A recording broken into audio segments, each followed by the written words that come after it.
नमस्कार दोस्तों, स्वागत है आप सभी का हमारे इस चैनल सनातन ज्ञान गंगा पर। दोस्तों, अगर आप जीवन में कुछ नया सीखना चाहते हैं तो इस चैनल को सब्सक्राइब जरूर करें।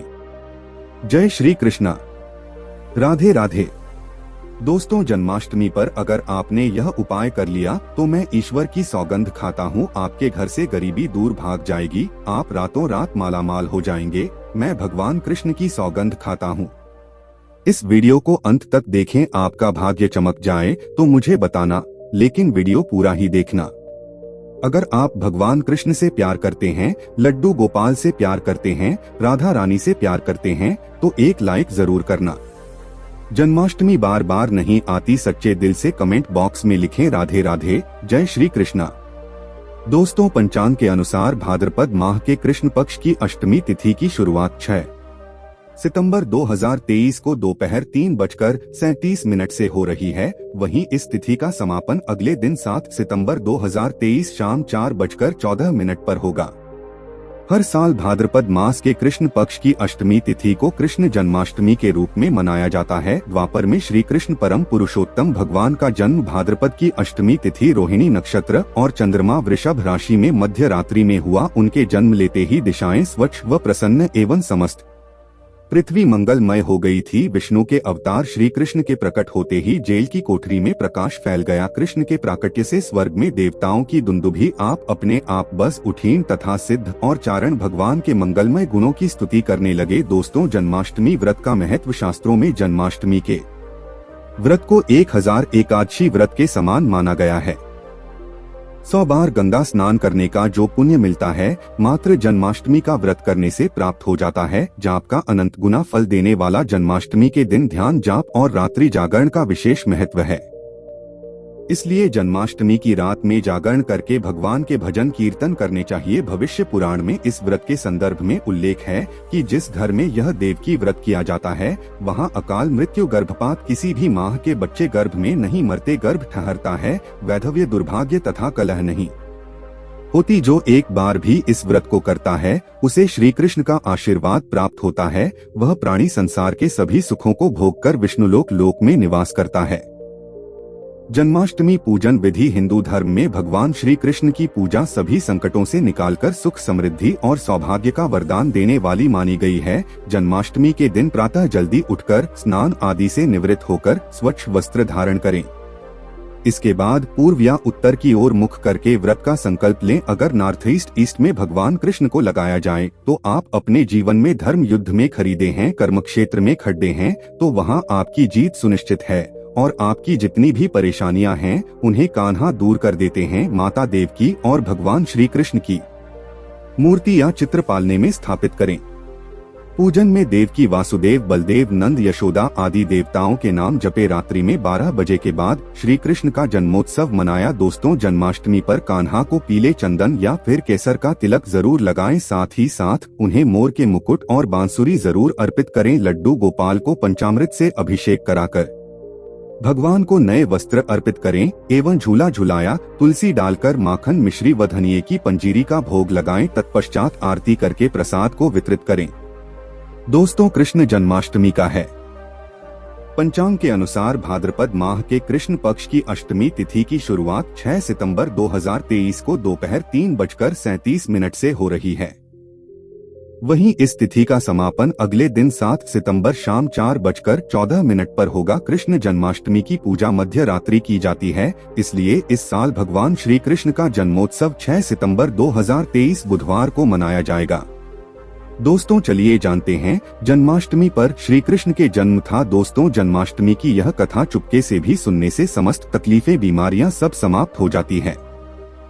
पितृदोष, मंगल दोष, कालसर्प दोष, शनि दोष तुरंत ठीक हो जाते हैं। आइए सुनते हैं जन्माष्टमी की कथा। दोस्तों, पौराणिक कथाओं के अनुसार भाद्रपद माह कृष्ण पक्ष की थी को भगवान कृष्ण ने माता देवकी की 8वीं संतान के रूप में जन्म लिया था। कृष्ण जी का जन्म मथुरा में कंस के कारागार में हुआ था। माता देवकी राजा कंस की बहन थी। कंस को सत्ता का लालच था। उसने अपने पिता राजा उग्रसेन की राजगद्दी छीनकर उन्हें जेल में बंद कर दिया था और या को मथुरा का राजा घोषित कर दिया था। राजा कंस अपनी बहन देवकी से बहुत प्रेम करते थे। उन्होंने अपनी बहन का विवाह वासुदेव से कराया था, लेकिन जब वह माँ देवकी को विदा कर रहा था तभी एक आकाशवाणी हुई कि देवकी का 8वां पुत्र कंस की मौत का कारण बनेगा। यह सुनकर कंस डर गया। उसने तुरंत अपनी बहन और उनके पति वासुदेव को जेल में बंद कर दिया।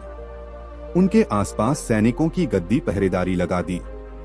नहीं, मौत के डर से देवकी और वासुदेव के साथ संतानों को मार चुका था। कृष्ण जी का जन्म इसके बाद भाद्रपद माह कृष्ण पक्ष की अष्टमी तिथि को रोहिणी नक्षत्र अंधेरी रात में भगवान कृष्ण ने जानकी के 8वीं संतान के रूप में जन्म लिया। श्री कृष्ण के जन्म लेते ही कोठरी प्रकाशमय हो गई। आकाशवाणी हुई कि विष्णु जी ने कृष्ण जी के अवतार में देवकी के कोट में जन्म लिया है। उन्हें गोकुल में बाबा नंद के पास छोड़ आए और उनके घर एक कन्या जन्मी है, उसे मथुरा लाकर कंस को सौंप दें। कान्हा चले गोकुल धाम। आकाशवाणी सुनते ही वासुदेव के हाथों की हथकड़ी खुल गई। सभी पहरेदार सोने लगे। कान्हा को एक टोकरी में बाल गोपाल को रखकर सिर पर रख लिया और गोकुल की ओर चल पड़े। कान्हा को गोकुल धाम ले जाने में वासुदेव को कई मुसीबतों का सामना करना पड़ा। यमुना नदी कृष्ण जी के चरणों को स्पर्श करने के लिए उफान पर आ गई, लेकिन चरण स्पर्श के बाद वो फिर से शांत पड़ गई। वो कान्हा को बाबा नंद के पास छोड़ आए और गोकुल से कन्या को लेकर वापस लौट आए। जेल अपने आप बंद हो गया और उनके हाथों में हथकड़ियां लग गई। कन्या की रोने की आवाज सुनते ही सभी पहरेदार उठकर कंस बंदीगृह आया। वो कन्या को देवकी और वासुदेव की 8वीं कन्या समाज उसे मारने चला, लेकिन वो आकाश में उड़ गई और फिर से आकाशवाणी हुई कि कंस को मारने वाला अब इस दुनिया में पैदा हो चुका है। बाबा नंद और उनकी पत्नी माँ यशोदा ने कृष्ण जी का पालन पोषण किया। राजा कंस ने कृष्ण जी का पता लगाकर उन्हें मारने की खूब कोशिश की, लेकिन कंस की सारी कोशिशें विफल हुई और कृष्ण जी को कोई मार नहीं सका। अंत में श्री कृष्ण ने कंस का वध किया। राजा उग्रसेन को फिर मथुरा की राजगद्दी सौंपी। इस तरह से जन्माष्टमी के व्रत कथा पूरी हुई। दोस्तों, आगे बढ़ने से पहले कमेंट बॉक्स में अपनी राशि भी डाल दीजिएगा। यदि हमारे पास कोई उपाय होगा तो वो आकर हम आपके कमेंट का रिप्लाई में बता देंगे।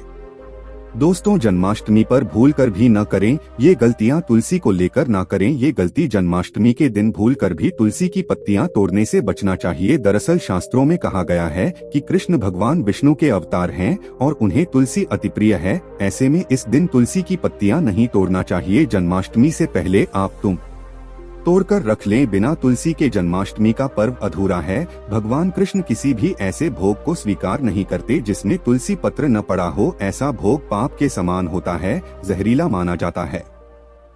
चावल खाना, यह बात तो सभी जानते हैं कि एकादशी के दिन चावल नहीं खाना चाहिए, लेकिन बहुत ही कम लोग जानते हैं कि जन्माष्टमी के दिन भी चावल को खाना वर्जित होता है।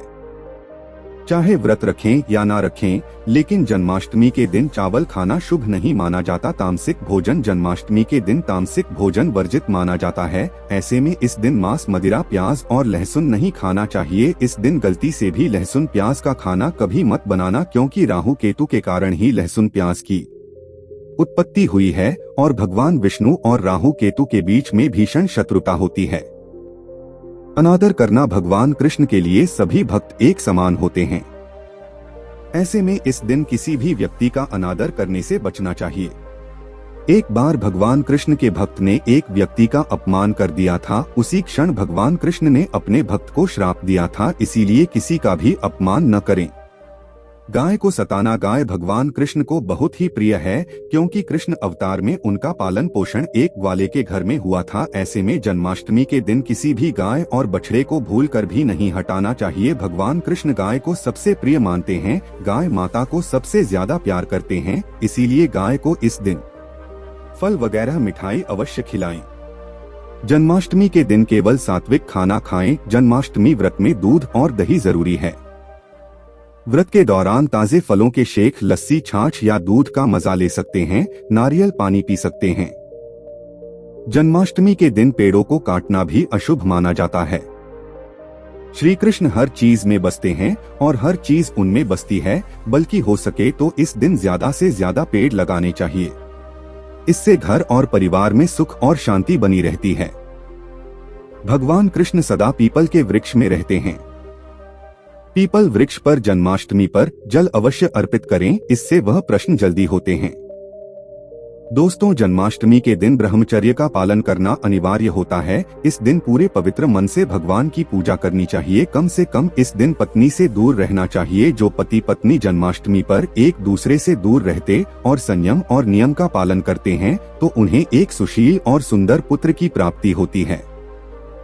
बालक का मुख भगवान कृष्ण की तरह होता है और शरीर भगवान कृष्ण की तरह कोमल होता है।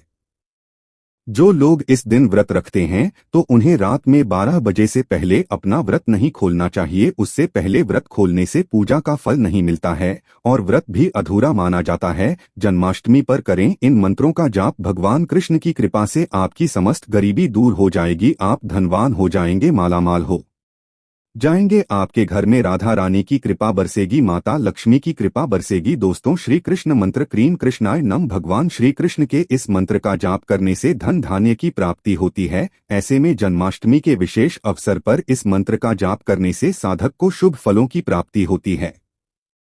हरे कृष्णा कृष्णा कृष्णा हरे हरे, हरे राम राम राम हरे हरे। यह जाप करने से भगवान कृष्ण के कान खड़े हो जाते हैं। वह भक्त की पुकार अवश्य सुनते हैं। कम से कम इसका जाप 21 बार अवश्य करें या 108 बार भी आप कर सकते हैं। बहुत ही शुभ माना जाता है। दोस्तों, जन्माष्टमी पर जो स्त्री भगवान लड्डू गोपाल को झूला झुलाती है उसे अनंत काल तक बांझपन का सामना नहीं करना पड़ता है। भगवान लड्डू गोपाल की कृपा से ऐसी स्त्री को सुंदर पुत्र की प्राप्ति होती है। दोस्तों, जन्माष्टमी पर मोरपंख अवश्य लाएं और मंदिर में स्थापित करें।